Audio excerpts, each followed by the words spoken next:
Saya telah ucapkan sumpah sebagai Presiden Republik Indonesia dan Saudara Gibran Rakabuming Raka sebagai Wakil Presiden Republik Indonesia. Pada hari itu 20 Oktober 2024 di hadapan Majelis Terhormat, di hadapan seluruh rakyat Indonesia, dan yang paling penting di hadapan Tuhan Yang Maha Kuasa. Saya telah bersumpah akan menjalankan kepemimpinan negara dan bangsa dengan tulus dan jujur, mengutamakan kepentingan seluruh rakyat Indonesia, termasuk mereka yang tidak memilih saya. Untuk menunaikan janji-janji yang saya telah ucapkan dan menunaikan sumpah saya sebagai Presiden Republik Indonesia, saya telah pimpin pemerintahan Negara Kesatuan Republik Indonesia selama 21 bulan dengan 4 pedoman utama. Pertama, kami bekerja untuk menjaga dan melaksanakan perintah-perintah Undang-Undang Dasar Negara Republik Indonesia tahun 1945. Kedua, kami bekerja untuk menjaga, menjalankan, dan melindungi kepentingan inti nasional yang vital, the core and vital national interests. Hal ini termasuk menjaga dan mengelola dengan sebaik-baiknya kekayaan bangsa Indonesia agar dapat sepenuhnya dimanfaatkan untuk kemakmuran seluruh rakyat Indonesia. Ketiga, kami bekerja untuk mengatasi kesulitan rakyat dalam waktu yang sesingkat-singkatnya. Keempat, dalam bekerja kami selalu berorientasi kepada kepentingan rakyat dan kepentingan anak-anak mereka dan cucu-cucu mereka. Hari ini, 21 bulan sejak sumpah itu saya ucapkan, saya kembali ke hadapan majelis ini. Saya kembali untuk menyampaikan apa yang telah kita kerjakan, apa yang mulai kita lihat hasil-hasilnya, dan apa yang masih harus kita selesaikan. Saya belum bisa mengatakan bahwa seluruh persoalan bangsa telah selesai, atau bahwa seluruh janji yang saya ucapkan telah tertunaikan. Belum. Tetapi dalam waktu kurang dari 2 tahun, kita telah buktikan bahwa dengan keberanian mengambil keputusan, dengan kerja keras, didasari oleh hati yang tulus, kehendak yang jelas, orientasi kepada rakyat, dan dengan gotong royong seluruh unsur bangsa, masalah-masalah yang selama puluhan tahun dianggap sangat rumit atau terlalu rumit dapat kita mulai selesaikan. Saya tidak mengatakan selesai, saya mengatakan kita mulai selesaikan. Dalam 21 bulan, tepatnya 663 hari sampai hari ini, pemerintah yang saya pimpin telah memutuskan dan menjalankan 121 kebijakan transformatif untuk menyelesaikan masalah-masalah negara. Sebagian masalah-masalah itu telah berpuluh tahun tidak bisa kita selesaikan. Artinya, kita bisa mengatakan bahwa kita telah putuskan satu kebijakan transformatif setiap 5 hari. Demikian kerasnya menteri-menteri saya dan pembantu saya telah bekerja. Beberapa di antara mereka terpaksa masuk rumah sakit. Ada yang pingsan, ada yang operasi, banyak yang kecapean. Saya berjanji kepada mereka bahwa dalam sisa masa jabatan saya ini, saya akan memberi lebih banyak waktu istirahat untuk mereka. Dan mereka menjawab, janji tinggal janji. Demikian bukti kesungguhan dari pemerintah yang saya pimpin. Menurut pembantu-pembantu saya, dalam kalender saya tidak ada hari merah. Yang ingin saya sampaikan, kita menerima amanah itu dengan penuh kehormatan. Tugas dari rakyat adalah kehormatan yang mulia bagi kita. Karena itu kita akan bekerja dengan sekeras-kerasnya. Kita akan habis-habisan bekerja untuk rakyat dan bangsa kita. Dan karena kebijakan-kebijakan kita dan kerja keras kita, swasembada pangan yang dahulu kita targetkan tercapai dalam 4 tahun, ternyata berhasil kita capai dalam waktu 1 tahun.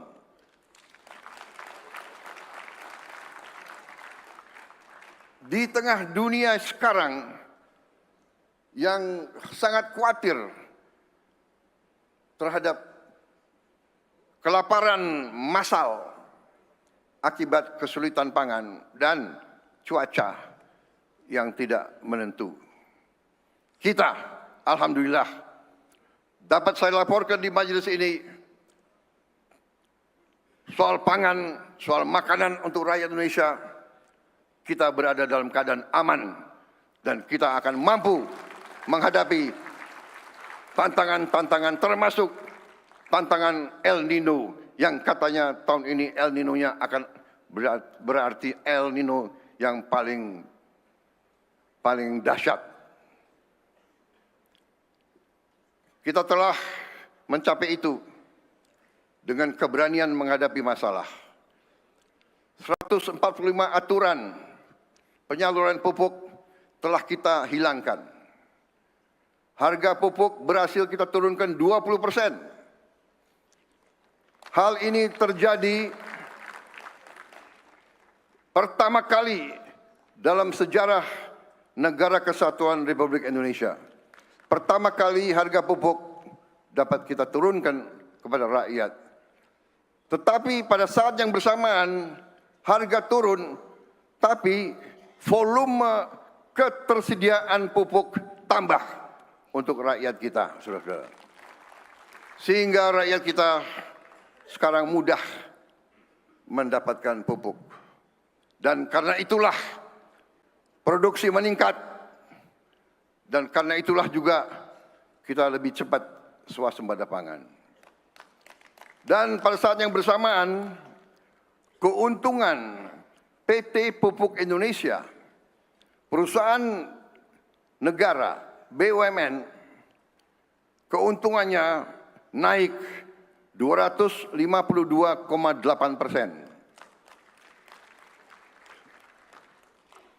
Harga pupuk turun, volume tambah, tapi keuntungan bagi PT Pupuk Indonesia naik 252,8%. Ini adalah akibat kerja tim yang membantu saya. Menteri Pertanian dengan seluruh jajarannya, para penyuluh pertanian, didukung oleh banyak kementerian lain, didukung oleh Pemda, didukung oleh TNI dan Polri. Semuanya ini dengan semangat gotong royong kita telah mencapai suatu prestasi yang diakui oleh dunia. Karena itu tahun ini kita sudah swasembada 8 komoditas pangan. Kita telah swasembada beras, swasembada jagung, swasembada gula konsumsi, daging ayam, telur ayam, bawang merah, cabai besar, dan cabai rawit. Saudara-saudara, kita masih belum swasembada daging, itu akan kita kerjakan, yang insya Allah bisa kita capai dalam 5 sampai 6 tahun ke depan. Janji swasembada energi sekarang sudah mulai kita wujudkan dengan pertama kali swasembada BBM jenis solar. Kita berhasil produksi diesel dengan B50 dari kelapa sawit. Sehingga mulai tahun ini, mulai 1 Juli 2026, kita tidak lagi mengimpor solar dari luar negeri.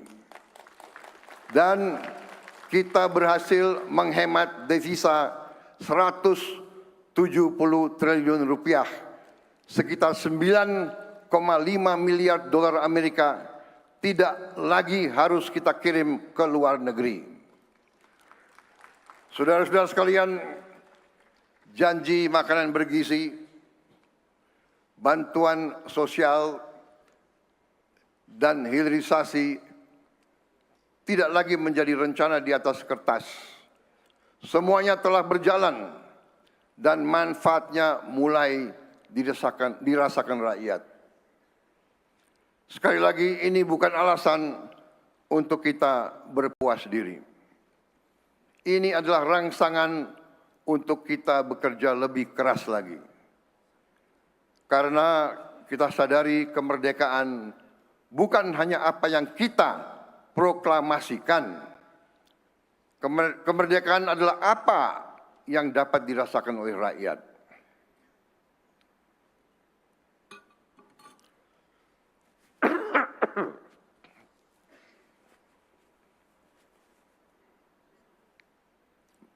Maaf, mohon izin.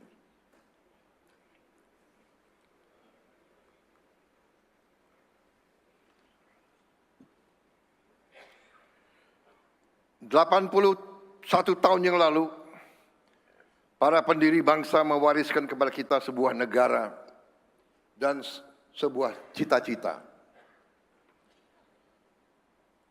Indonesia yang berdaulat, adil dan makmur. Indonesia yang kekayaannya harus dipergunakan sebesar-besarnya untuk kemakmuran rakyat dan tidak boleh hanya dinikmati oleh segelintir orang saja.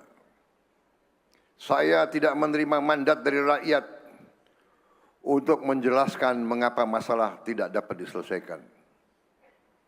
Saya menerima mandat dari rakyat justru untuk menyelesaikan masalah-masalah dan mengatasi kesulitan-kesulitan rakyat. Kami memilih mengambil keputusan yang sulit